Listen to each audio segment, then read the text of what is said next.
Hey y'all, welcome to another episode of Steve's Garage Tips. Like and subscribe if you haven't already. So I got one today. Just a quick tip. You ever had a Prius that smokes like this from the exhaust? Maybe you've lost a bunch of coolant as well. I'm gonna give you a tip on how to determine what is causing that. Because I mean, a number of things that can cause that, but on this one you've got a head gasket, or you've got a heat exchanger on the catalytic converter as well. So yeah, you've got a couple different ways to check that. But the way I found to be the easiest is, I'll show you here in just a few minutes. What you're likely to find is that this will be empty. This is your engine coolant reservoir. You've got your hybrid as well that's over here. Engine coolant reservoir right here. It'll probably likely be empty if you see smoke like that coming out of your exhaust. You can always tell if it's coolant smoke because it smells kind of sweet and it's super white. But an empty reservoir is a given that it's going through the exhaust. So fill this up first, which I have already done, and then lift the car in the air or get up underneath it. Alright, so once you've got it in the air, go to your exhaust. You'll see this little device right here.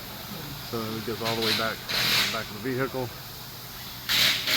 But that right there is called a heat exchanger, and it has two coolant hoses, one here, one there, that go in and then cycle right back out. So the likelihood is it's leaking inside here, and it just goes straight out the exhaust.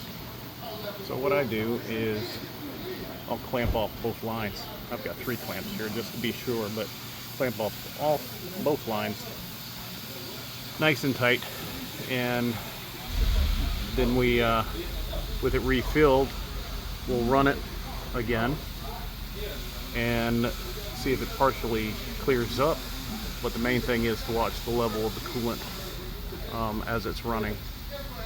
If coolant stays level and doesn't drop, then you know it's not leaking anymore. And if it clears up from the rear tailpipe, then you definitely know that your problem is right here and not a head gasket. Alright, so now after running for about an hour, my level on my coolant has not changed at all. So that clarifies that the heat exchanger is the issue. Now you could go the longer route and you could remove the plugs and the coils and do compression tests and pressure tests to determine if there's a leak inside. Sometimes that's useful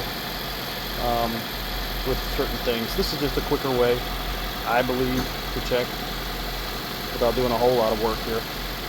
And ultimately you can just determine for yourself that hey, something that is pretty common on these heat exchangers to start leaking.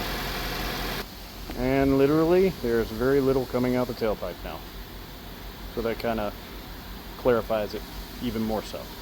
So just an easy way, quick trip, and it does have to clear out, because if it's been leaking in the heat exchanger, then it's probably going to pool up in there too for a while, so it'll take a while to get free.